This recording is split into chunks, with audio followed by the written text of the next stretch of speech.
Hi everyone, I'm Lorraine from Simply English Edinburgh. Welcome back to my channel, and today we are going to look at what to do if you are 6 weeks away from taking a Cambridge exam, either the advanced or the proficiency.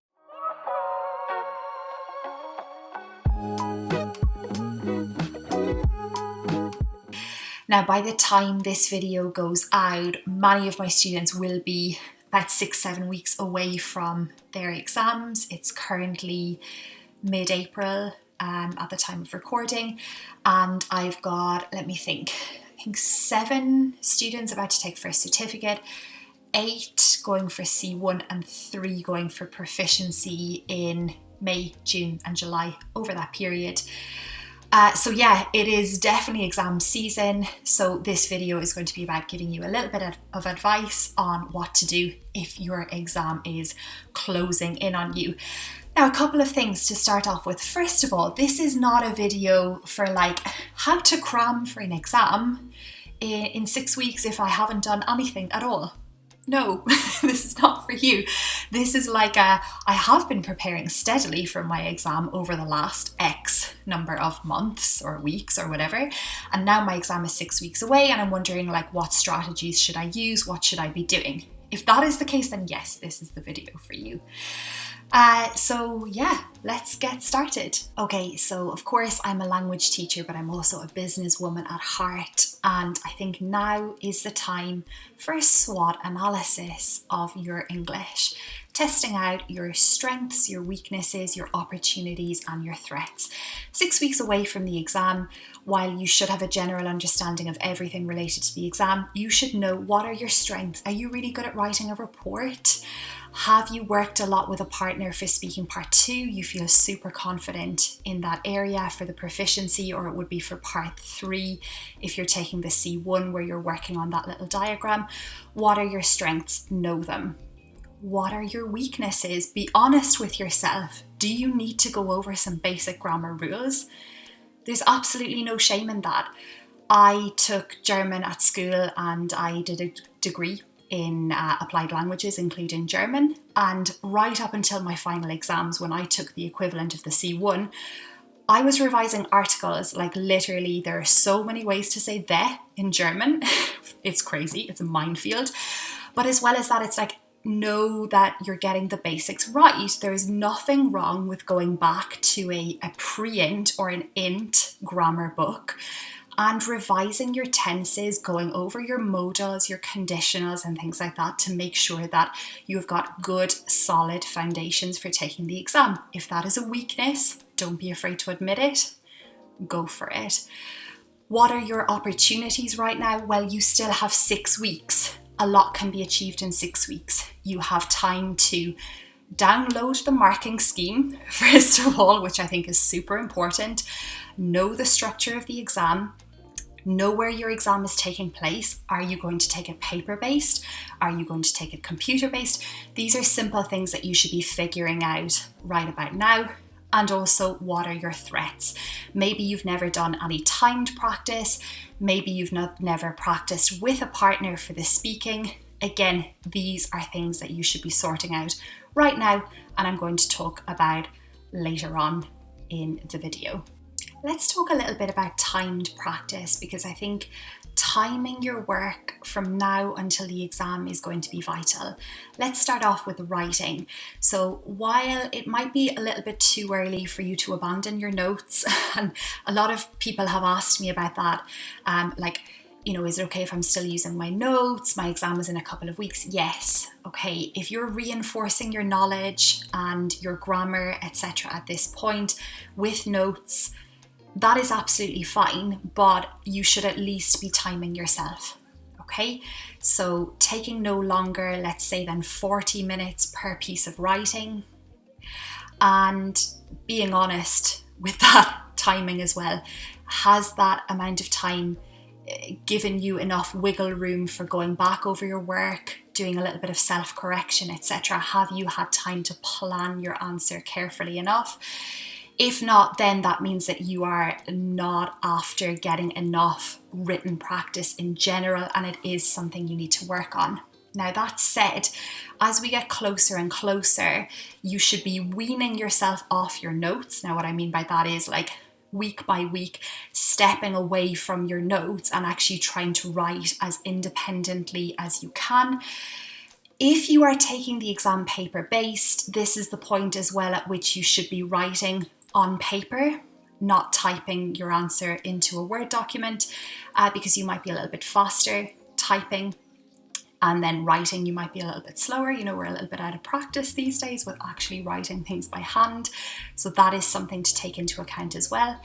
And something else which I would like to mention about the writing is, as you get closer, when you know your structures, you don't need to write full essays, full reports, full proposals. It's just going to be about looking through past papers, taking the topic, planning your answer and thinking, okay, if this were my question on the day of the exam, what would I write as my introduction? What would be the main point in my first paragraph? What would I use as my example? What kind of phrasal verbs, what kind of vocabulary would I use? Now, my father is a marathon runner and he spends about a year preparing for a marathon. And at some point, I always remember maybe about 12 weeks out, you know, I would ask him like, oh, how's the running going? How is everything? And he would say, yeah, the hard work is done. I'm just doing short runs now. And that is because at a certain point in his training, he knows he is able to run the distance of a marathon. He can run a marathon. And it's just about keeping fit for race day, basically. And it's going to be the same with you. You should not be 2 days away from your exam writing like 6 essays. No, you should already know how to write an essay by then. You should have had plenty of time to practice. And at this point, coming so close to your exam, you should just be practicing structures, practicing vocabulary, and literally looking at questions and thinking about how would I plan it, what phrasal verb would I use, but you should already know how to do it by now. The exact same goes for timed practice with your reading and with your use of English exercises.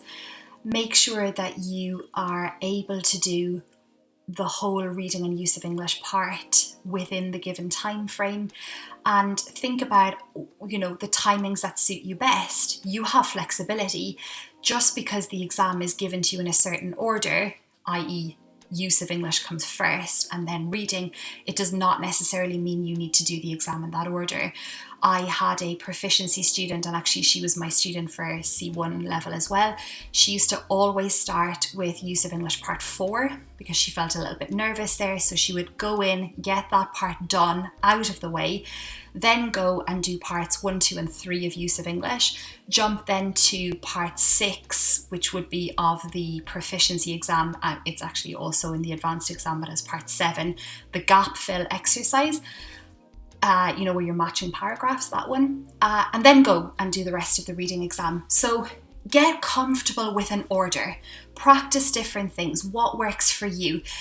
Some people say to me, I think I'm going to do the reading first. And I say, okay, well, go home, sit down and try to do the full exam by doing the reading first and then do the use of English and see if it suits you. And so many people come back and say, actually no, because I got panicked at a certain point because I was 15, 20 minutes into the exam. I was still on X part, you know, whereas at least when you start with the use of English, you've that sense of accomplishment because you're working through it faster. But who knows? Everyone is different and you need to find a way that works for you. So definitely make sure that at 6 weeks out, 5 weeks as well, these are the kind of things you're working on. What is going to be your exam strategy? Are you able to get the exam done on time? If not, you have a problem. It means you're going to need to practice a little bit more. About 4 weeks out from the exam, I gather my students together in COVID-safe conditions and we take a full mock exam. I replicate the exam conditions for the students. So we go to my academy, we take the exam in the exact same order. I give them the same kind of length of breaks which they would expect to have in the exam. And it gives the students a sense of, what it's like to actually sit down with other people around you and take the exam. If it is impossible for you to do that in your language centre, or if you are preparing for the exam on your own, then at the very least, what you should do is, get up and be ready to take the exam for the exact same time that you would be taking it on the day of the exam. Start in order. So usually it would be reading and use of English, writing, and then listening. Do it all together and see how you get on. And again, as I said, it's not about like putting yourself in the most comfortable situation in the world, because I've spoken about this in previous videos. Your exam centre may have traffic noises. I've heard, people have written to me in the comments section of that video saying there was construction going on in the building outside. I was sitting beside someone who was coughing. So, if you live in a noisy neighbourhood or in a noisy house, don't send away your whole family for the day like, I'm taking the exam, there needs to be deathly silence. No, like, it's normal life. That's the way your exam centre is going to be. So just sit down, try to get the timing and get the sense of what the exam feels like. So many people, by the time they get to the listening, are tired and are probably doing worse than they usually would maybe in class or on a day where they are just practicing listening. So again, that is something to be aware of, that when you're taking the whole exam together, it is tiring. You're going to get a headache. You may have outside noise interfering with you and things like that. These are all things that you need to be ready for and prepared for on the day of your exam. So there's really nothing like being able to sit down and replicate an exam situation for yourself. I highly recommend it. All of my students have said it is super valuable. So if you do have the opportunity in the language centre where you are preparing, or ask them, maybe see if they would allow you to do it, I think it's essential. Now, I fully understand that for a multitude of reasons, there are people who decide to prepare for these exams on their own without the help of a tutor or a teacher, and that is absolutely fine, each to their own. But I would say at the very least, 6 weeks out from your exam and up until your exam, have somebody look at your writing. This is something I've never understood. Like, you can prepare, I think, for the reading, for the use of English, you can study grammar books, absolutely, but how do you know if your writing is any good if nobody is correcting it for you? Like, I don't really understand that. I would strongly advise you to hire a tutor or a teacher for like even an hour a week, or even if you're not going to actually take a class with them, just get their advice on how you could improve your writing. I think it's paramount, honestly. And make sure as well that as you are writing, you're going through the marking scheme so that you know what is the purpose. Are you structuring your work well enough? Are you actually writing to get points? Do you know what I mean? If that makes sense. So I think at this point you should absolutely have somebody correcting your work. Now, that goes as well hand in hand, I would say, with having a speaking partner. If you're part of a class, a group, that's probably already happening. You probably have already practiced the collaboration task with a partner. If you are taking one-to-one lessons with a language tutor, ask if another person has similar level to you or is taking the exam in around the same date as you, so that you can practice together. This is something which I'm currently working from 6 weeks out with my students up until the exam. We're meeting every Saturday morning in pairs or in groups of 3 for 15 minutes. I'm meeting them on Zoom, recording, playing it back, correcting it, and sending it to my students. I think that is really useful because, the student feels the pressure of these are the timings. Sometimes when you're working in class for comparing and contrasting the pictures, the timing isn't as strict maybe as it would be in the exam, or you don't feel that exam pressure. And also there are people preparing for the exam on their own and they've never worked with a partner. So again, I think that's important. Or at the very least, have a look on, for example, on Facebook. There are some great groups out there. There's a C2 proficiency one. There's a group specifically for Cambridge exams. There's a group in Spanish, I think it's Lengua Inglesa para Estudiantes or something like that. Ask on those groups, hey, I'm taking the exam in June, for instance.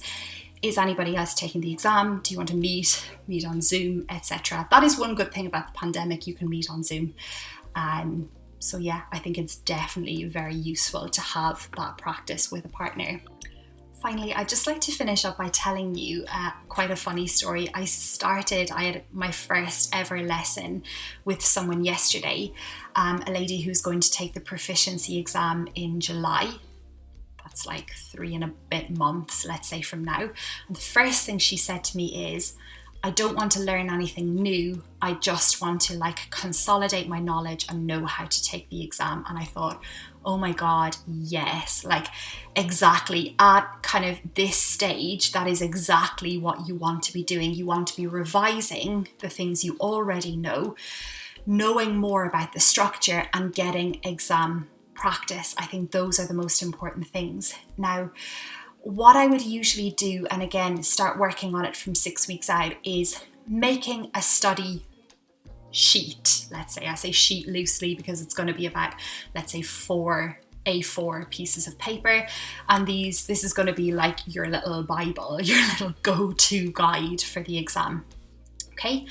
Now you can see, I'm going to pop it hopefully on the screen here, a little example of what I'm talking about. This is a plan I made for my proficiency students.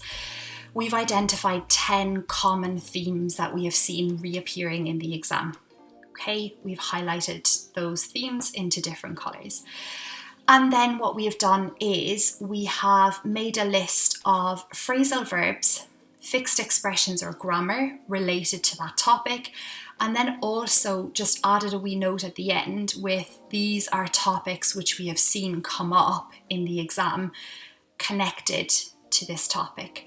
So for instance, sometimes when the environment is the topic, you can be asked about fashion in relation to the environment, sustainability, maybe fast fashion, questions like that. It could be about technology and the environment, it could be about how we are using appliances for very short periods of time. It is a burden on the environment. Or it could be about technological solutions for environmental issues. So we've identified these as common topics. Now, it is not about finding, well, that's kind of a contradiction. Yes, of course you're finding phrasal verbs, for instance, that are relevant to the topic, but there are many phrasal verbs which you will have learned, which you can connect to a variety of topics that come up in the exam. For instance, the phrasal verb to phase out. To phase out means to get rid of something little by little. I think this is a great phrasal verb when talking about the environment.